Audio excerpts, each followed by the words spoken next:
This week on Merchants of Change, we've got Canaan Severin, former Marlboro Panther. Canaan played Division I football at the University of Virginia before playing in the NFL with the Pittsburgh Steelers and the New York Football Giants. He made his transition to sales with Bison Trails. The company was later acquired by Coinbase, where he currently works as an account manager. Here he is, Marlboro's own Canaan Severin. I'm J.R. Butler, co-founder and CEO of The Shift Group, and you're listening to Merchants of Change. This is a podcast about transferring the skills and behaviors we acquire as athletes and military veterans into becoming a professional salesperson. Each week, we'll introduce you to a top performer who will help us understand how they became professional merchants of change. What's up, kid? Today on the show, we got Canaan Severin. Canaan, how you doing, man? JR, I'm good, man. I'm good. Thanks for having me. I'm pumped. I'm fired up. Long time coming. I know. I am so excited. So for listeners, Canaan is born and raised in my hometown, Marlboro, Massachusetts, the heart of the Commonwealth. Went to high school with my youngest brother. One of there's only a handful of athletic legends out of Marlboro. And I'm not one of them. So it's very cool to have one of them on the show. So Canaan, little bit of background for you.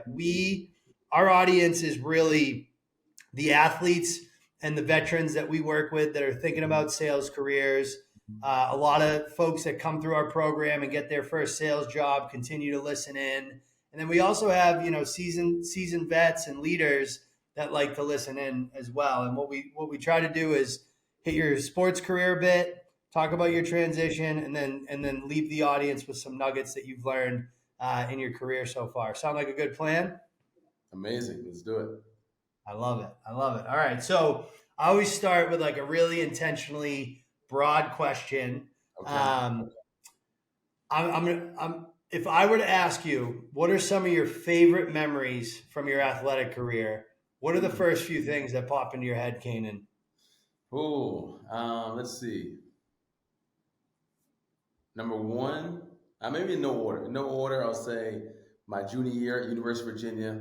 We were facing Miami. I made a Sports Center top 10 catch, one-handed catch. That put everyone on notice. I feel that I wasn't playing around. Another one is probably the best game I had in college. Maybe ever, just because like the stage, it was against Notre Dame at Virginia, like 11 catches, like 160 yards. Just like they were a top 10 team, sold out stadium. Like you said, JR, I'm from Massachusetts as well. Everyone from Mass is watching this. So I'm like, man, I was ready. I was prepared. And then I probably have to say, this might be my favorite, to be honest. I think being voted captain at University of Virginia, I think that says a lot. I think it says a lot when over 100 plus people, 100 plus men can vote for a guy that says, all right, this guy embodies our characteristics that we want as a leader. He shows it every day. He's accountable. He's reliable. And I think that said a lot to me. I think that's one of my favorite moments, to be honest, just being voted captain. Such an honor, especially at such a storied program like the Cavs, man. That says a lot about how they thought about you and, your leadership. And I love, listen, you played at the pro level, and the fact that like that stands out to you and those experiences you had in college says a lot about how important college athletics is too. I got to imagine you had some pretty good memories, being around the Steelers and the Giants and some of the teams you got to play for after college, eh? Oh, for sure. I mean, especially with those like two organizations, the Steelers, they've only had 3 coaches. Being there with Coach Tomlin, I mean, this guy, he could be he could lead a hedge fund. He could be in politics. He could be a head coach. He could do like so many different things. But just like when you're following and being able to see someone that's a Super Bowl champion, they know the formula, year in, year out, just like constantly winning. I think it says a lot, and just kind of also just being around those type players. That's like it was a 1%. Obviously, you're in the NFL, but just to be around like the Hall of Famers, whether it's like James Harrison, Antonio Brown at the time, Ben Crazy. Roethlisberger, Le'Veon Bell, and then so like, just like really being around some top guys, defense, Cam Hayward and Ryan Shazier, all those guys. Like So it cool. was just cool. It was just cool to see that. Damn, okay, like it was cool to see there was no secret formula. Like they just show up, they show up and they get after it every day. Like that's it. Like it takes what it takes. Yeah, it takes what it takes. I love Mm-hmm. it. I've actually, so I've never talked to someone from Mass that played in the NFL. You grew up at a time in Yeah, like Brady and Belichick's heyday. yeah. Was it weird? Like, Mm-hmm. were you a Patriots fan, and was that weird a little bit at first? Um, was I a I wouldn't even really identify myself as a Patriots fan, even like a football fan. If I'm being Yeah, honest, yeah, yeah. I never. There's a funny story. Like the first game I ever went to, NFL game I ever went to, was I was in it. I was at I was I was on the Steelers. That was the first game I ever went to, and I think Wow, I think it was a little bit of like competitiveness. My junior year, someone had asked me to go to a Patriots game. Maybe it could have been a playoff game or something. And I think in my mind, I'm like, we really would really be dope if like my first game was my game, and I kind of made that like my mission. And when it that's happened, I sick. was like, wow, here we are. But I think I had even more respect when we played the Patriots my rookie year in the AFC Championship game. Just to even see the dynamic between Brady, Edelman, Gronkowski, just on offense. I'm like, you could tell like they're clicking on another level. They got one of the best coaches. They got one of the best football minds with Brady. They got Yeah, weapons everywhere. Like they were beasts. So I think just from a competitive standpoint, I always had a lot of respect for them. Just on yeah. what they did. Obviously, they're like one of the biggest dynasties in sports. Yeah, similar experience for because I've asked my brother Bob that before playing against the Bruins because we grew up obviously huge Bruins fans, and he Mm. same thing. He's like, it's just different. You don't Yeah, view it that same way when you get to that right. level. It's business now. It's business. Totally. So, how do you think your teammates would describe you, Kanan? Man, how would my teammates describe me? Hmm. Mm, someone that was consistent. We knew what we were gonna get. Someone that stayed late, did more than they were asked. Someone with humility. Somebody, um, yeah, always trying to find a way that was gonna separate me or get me closer to the pack. I think in Yep. college it was like, all right, how can I separate myself? But Yeah. when you get to the NFL or get to the highest level or anything professional, anything at the highest level, like man, you're figuring out ways. How can I stay like either stay in the pack? And some people are fortunate enough to lead that pack, and Totally. that's pretty rare though. That's pretty rare. Yeah. So I think just always just trying to find ways to do that, whether it was with nutrition, working out, doing extra, trying to be the best leader I could be. And yeah, that's what I would say. I love it.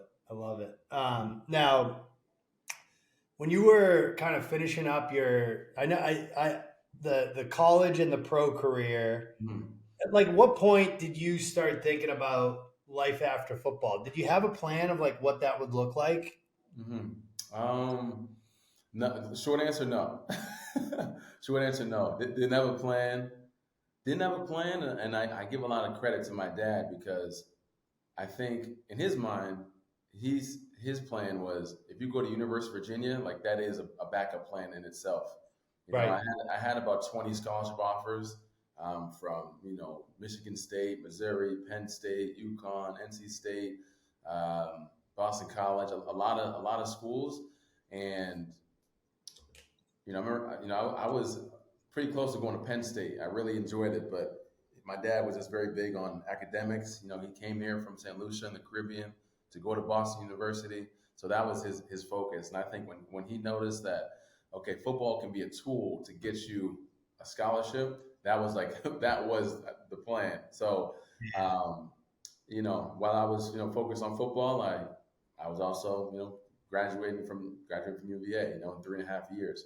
So I think essentially that was like the overall plan. But even then, that's a broad plan. There was no like, okay, once I finish, I'm going to start, going into this industry, or I'm going to go to Yeah. this grad school. So like there was really no plan like that. It was just like, all right, let me Yeah. get this degree and go from there. I love it. I love it. And by the way, obviously you look back, obviously very grateful for your dad pushing you in that direction. UVA is unbelievable institution, and as you know, academically, a cut above the rest. So Yeah. amazing. Now, what I heard was you kind of started in staffing. How did that play out? Like, was it kind of like I got to go find an interview? Like how did you start your career? Yeah. So let's see. My first year, so even to give you the full story, NFL, when it got into the NFL, my first year was with the Steelers, but halfway through the second year, I went to the Giants, and then um, that second year though, I didn't know if I was going to get signed to get signed, and I actually started interviewing for Robert Half, and they were thinking about bringing me on, and like I was in the final interview, and I said, "Hey, I gotta go. Actually can't take the job." And he's like, "What are you talking about? We're right here, final interview." He's like, "Yeah." I'm like, "The New York Giants, like I just signed me." He's like, "Bro, go." He's like, "Yeah, you get out of here." So that was that happened, and then maybe a year and a half later, after I finished playing 3 years, I called him back and was like, "Hey, is the position still open?" And then that's how I ended up working there. And the only reason I knew Robert Half was, my I'm excuse me, I'm the only person that didn't major in accounting in my family, whether it's my dad, my That's mom, right. my brother. So, and they, they're accounting staffing firm in that department. So my dad and my brother, they got their first jobs through Robert Half. So my dad was Wow. like, "Yo, let me see if you can just be one of the salespeople there." So that's how I even knew about it. And then, yeah, that's how it started. So when I finished playing, I called them back, and they gave me my first job out of sports. Yeah, yeah, that is incredible. Mm-hmm. It's so funny that we had a kid that played at Merrimack, Sam Cooper, who was a Mm-hmm. BDR. He's a BDR for like 75 days, and he called me and he's like, "Hey, Houston Texans just called me. What should I do?" And I was like, "Book a flight to Houston, dude. You can do that. You can work and you can do all this stuff the Yes, rest yes, of your life. There's a window. You need to jump through exactly. the window." Smart. JR, me and you, we're not going back to playing sports. That's gone, long gone. So No, exactly, it's like, no, hey, you got that no. opportunity, you make the most of Yeah, I got to pay to play now. I got to pay to it. play hockey. It doesn't work the other way anymore. Exactly. Uh, Now, so the accounting staffing makes a ton of sense because of your dad and your brother. Yeah. Now, was there some hesitation about sales, or had you heard enough about it where you were like, I think I have some of these like key characteristics that might make me a good fit? Like, what was the mindset in Mhm. getting into that sales role? Yeah. Um, my whole life, two things. One, my whole life, people always told me that athletes make great salespeople. That's one. And then two, people always told me that I make a great salesperson just from I love people, love relationships, love building relationships, all that good stuff. And yeah, I think that's what I was like, oh, let me give this a shot.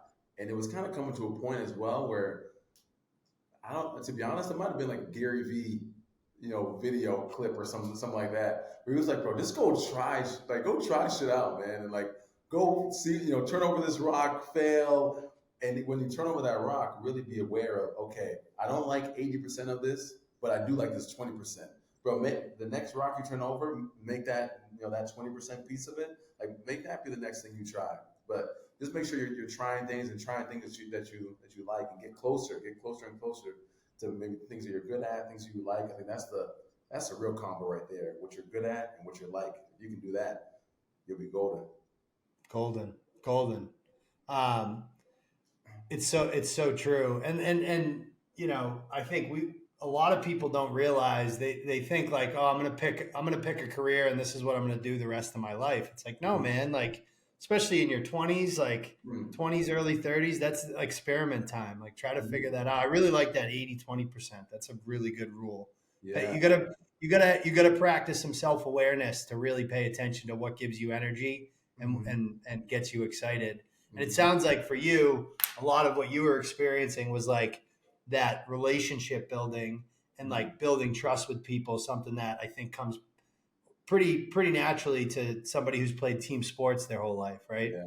Yeah. Yeah. No, absolutely. I think even when I got to my first job, I realized it was pretty evident that some people didn't play team sports and like, like, didn't have, whether it was like, could be grit, persistence, or just, I don't know, like I look out for you, you look out for me, or like, yo, let's get it. Yo, let's get after it today. Let's hammer the phones today. Like, it's always good to have someone like that. But, it was, even that though, that was a tough transition, I have to say. Like, I remember probably my first 2 weeks of working, I think I called my agent. I'm like, bro, I don't care if it's in Canada, Australia, South Africa, goddamn Barcelona. I'll play football. I'm like, get me out of here. He's like, dude, like it's over, bro. Like, it's like it's over, So, but even that was good too because it was like it's like I couldn't use football anymore to save me. Like football has done enough. It's ran its course. Now it's time to go down this path and just like you said,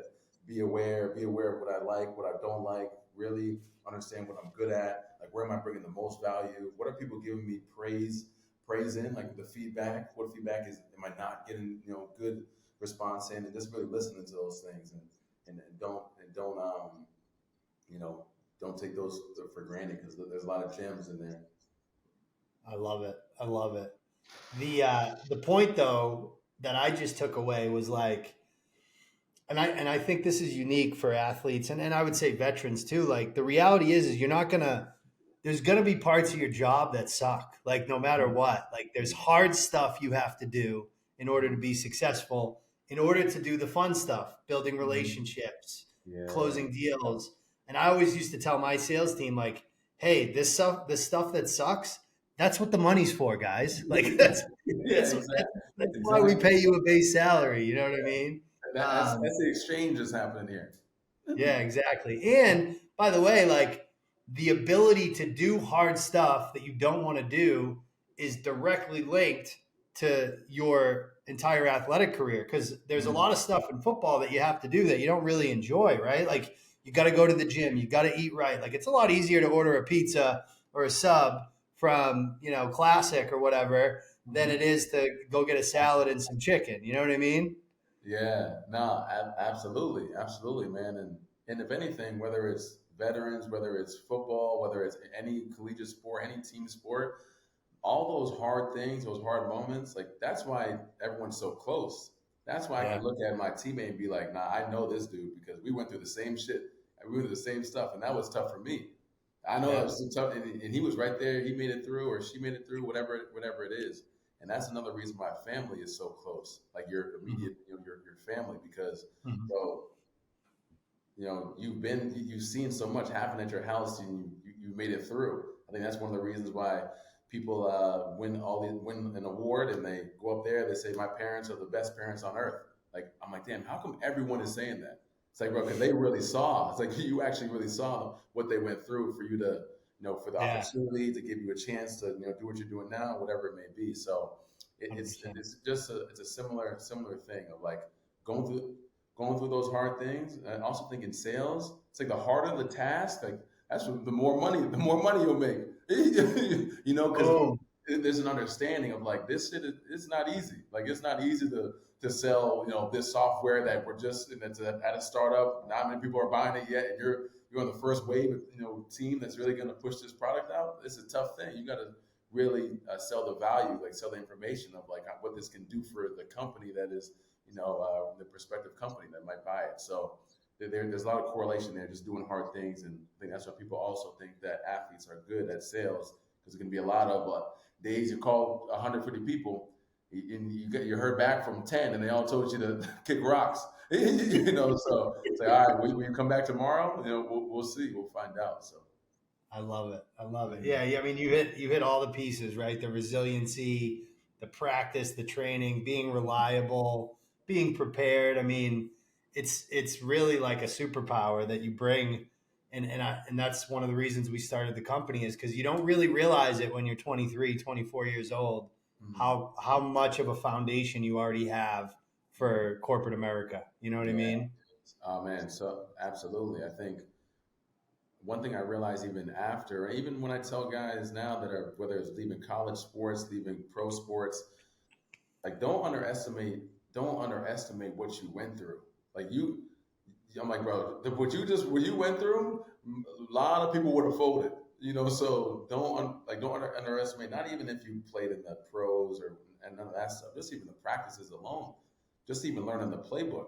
I'm like, bro, if you can learn that the Virginia Cavaliers playbook or New York Giants playbook and understand what Twins right, Aggie, Y special, alert, double right, gone right, pressure, H arrow means, bro, we can teach you this thing to sell to, XYZ company. Trust me. Like, bro, you got this, So just like understanding that and also telling that story to folks or whoever you're interviewing with to really let them know, like, I really have gone through X amount and I'm tried and true, So it's like getting that story across as an athlete is key. That, that's huge. That's a huge part of what we do, is telling that story, because you're right. You're right on. Like, people. I always joke, like, these companies post like, "Oh, we want BDRs, but only with experience." I'm like, you don't think, like, you just that's probably one play you just talked about, and like the fact that, Right. like, Yeah. somebody can know that, plus there's 150 other plays in that Yeah. playbook, and there's a thousand variations of every single play. It's Mhm. like, I think they can learn Salesforce.com. Don't worry.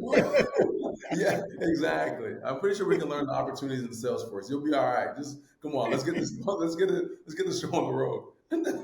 Uh, so speaking of the kid calling you, so like a senior from UVA calls and they're Mhm. interested in sales. Obviously, other than sending them to shift group, like, Mhm. what does that conversation look like? What are you telling that person?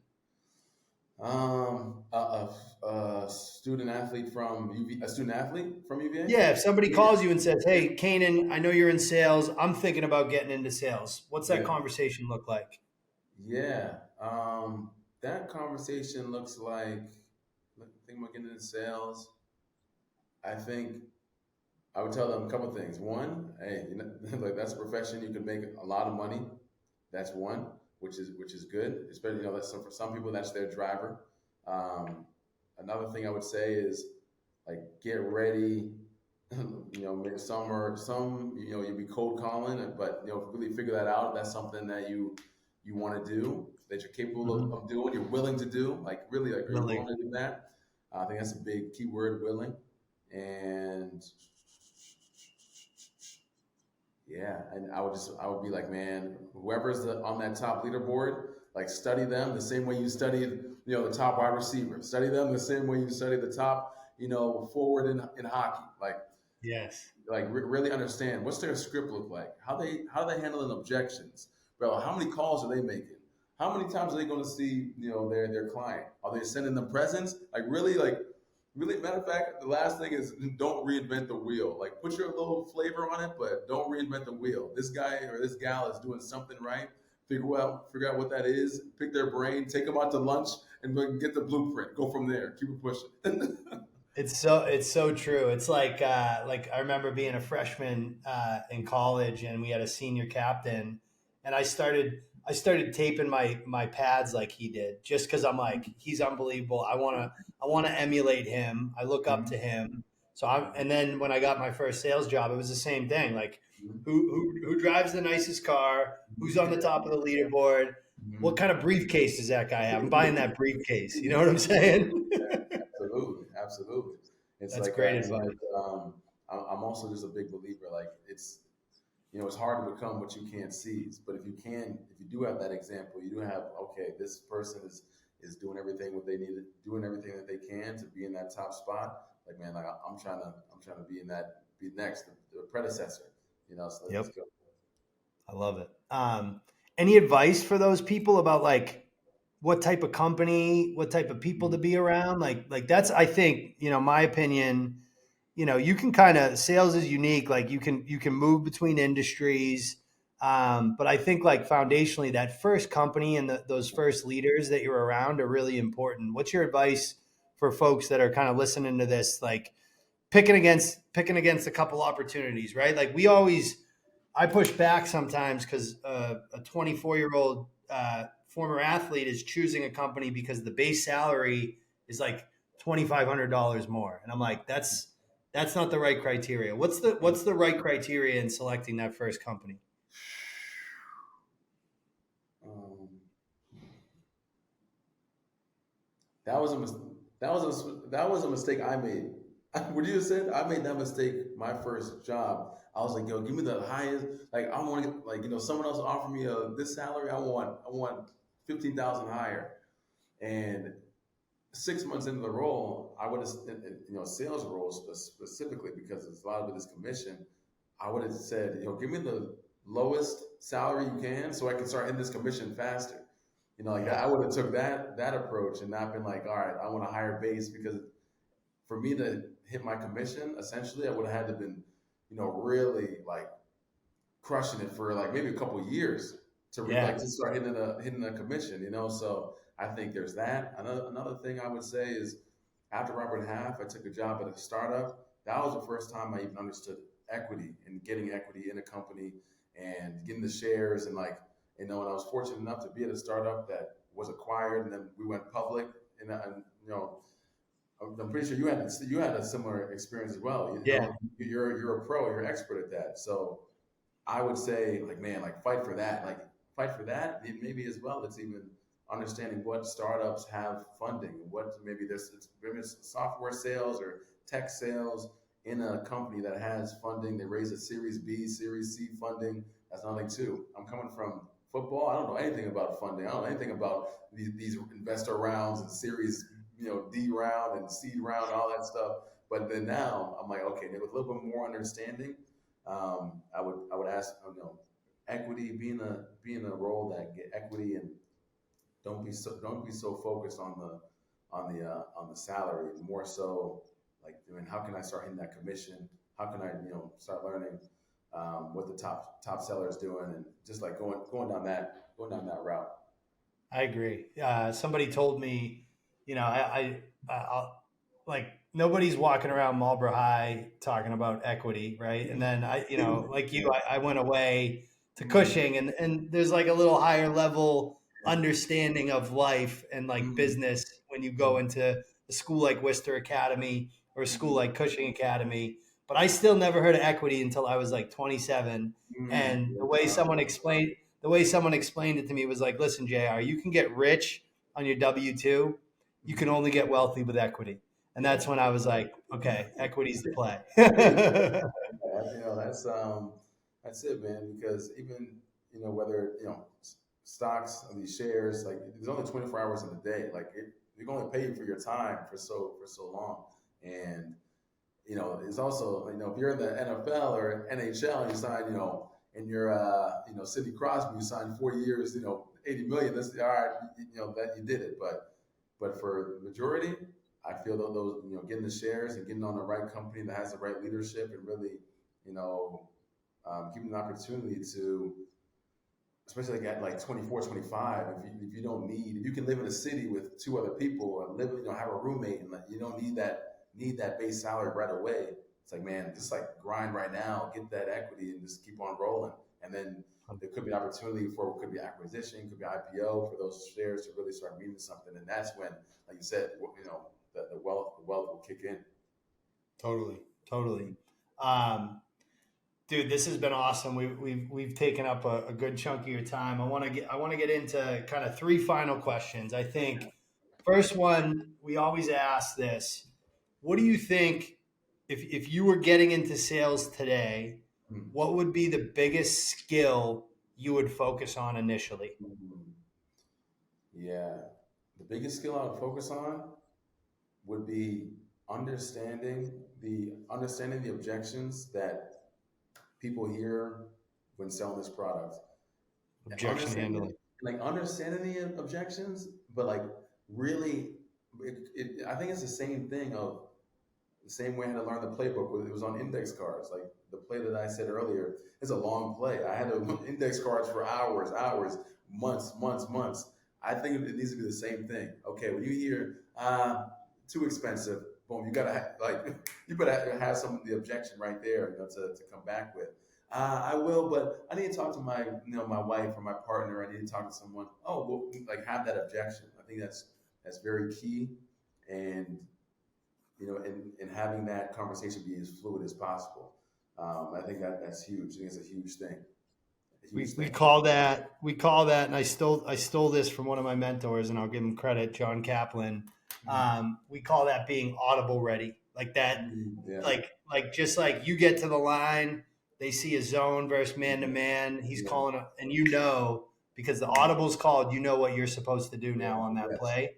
Yeah. You got to be audible ready with objection handling. If you can, by the way, if you can lock in that skill early on, you're going to be in a good spot, especially as a cold caller. Mm-hmm. Absolutely. Absolutely. Great. You start calling people on the phone, or you know, people weren't expecting your call. Now it's like you said. Now bullets are flying. So no script role play. When you first get there is going to help you now. Like we're going to see Yeah. who knows and understands. You need to understand the product, right? Be an expert in the product, but like I said, really, handling those audible calls, as you called it, is key. It will help you a lot. Yeah. 100%. So this is a broad question. We like to cut this up and put it in front of our candidates. Why do you love sales, Canaan? Like, why is it a great career for you? Yeah, sales has been good for me. Like I said, I love relationships. I love relationship building. I just realized if I can bring value to a customer, that'll be a long-term client. If I can bring the value, if I can be dependable, be reliable, it really reminds me, like I said, just being a great teammate. My teammates can rely on me. I can rely on them when we're facing, whether we're facing the Cleveland Browns or Notre Dame. Like I just want to be someone that's reliable and dependable, and that's something that I really strive for now. And I've strived for that at Coinbase where I'm at now, and just really trying to be like a client success champion for my customers. It's enabled me to work with some of the biggest enterprises in the space in tech, and yeah, I think just bringing that mindset of like, man, how can I just be reliable, dependable, and just a client success champion for anyone that I work with? Because like it's like I really take pride in that because that's my name is on the line. When I work Yeah. with Facebook or Google or Robinhood, this is like I'm the first line of the company, so I really take Yeah. pride in that. So I really love that. I love that pressure too. Yeah. Yeah. And pressure is a privilege. That's like a very, by the way, like really, really great way to look at it, at your role as a customer advocate. Like the best salespeople I worked with in the world, that's the mindset they have. And to your point, because they're advocating for these organizations within their own organization, they take a lot of pride in it. And obviously, pride leads to execution because you're going to do the right thing because it's like you said, it's your name on the line. Love Mm-hmm. that. Mm-hmm. All right, last one. So we ask every guest this, and we always talk about athletes and veterans. When companies ask us, why do you work with these folks, we say because they know what it means to be dialed in, right? And you don't have to explain to an athlete like, hey, I need you to get dialed in for this Mm-hmm. interview, for this role, for this meeting with a customer. So broadly to you, what does it mean to be dialed in as a sales professional? Hmm. To be dialed in as a sales professional means um, I think salespeople get a lot of flack for not being as organized, but I think someone that's organized, like they came in to the morning organized, ready to go. Like they did preparation the night before. They're ready to hit the phones. They have their script. They know that they've done their audible objections. Like they're an expert in that. It's flying off the tongue when they're talking to customers, cold calling, all that stuff. And if you can hear it, like anyone that's been in the sales room, you can hear when someone's on the phone talking to a client. You're like, yo, this girl, she's locked in right now. She's dialed in. just that takes preparation. It takes that understanding of the product, understanding of what you're trying to sell, what objections that you're going to hear, and I think just being in that mindset. And I think it's coming with the information that is going to have you the most prepared. It's the same thing in football, same thing in hockey. Like really understanding the game plan, understand, all right, what are we trying to do right now? Like, what is the main goal, and how can we get a little bit closer through that preparation? Make sure you're ready to go. Because if not, if you're not prepared, I always say like the 5 P's: proper preparation prevents poor performance. So like if you're prepared, like man, you'll probably start making money sooner rather than later, especially in sales. Ready to go. So I think the same thing I saw in athletics. It's like the more prepared I was, the better I played. The more prepared I was, the more in shape I was to go make a sports in the top 10 play. So I love it. And it literally, we could take away that we were just describing sales. Like what you're describing is approaching your job with the same intensity that it took to be an elite athlete. That's really what it comes down to. Such a good answer. And I love the 5 Ps. One of my favorites. Canaan, this was an awesome conversation, man. I'm proud to call you a fellow Panther. And I'm pumped you joined our show. Thank you so much. JR, appreciate it, man. It's talking to a Marlboro legend, always a pleasure, man. So thanks for having me, and keep it up with Shift Group and the podcast. It's awesome. Love to see every time on LinkedIn you guys have, you guys place another person, another athlete, another veteran. So you're doing good stuff here, man. Keep it up.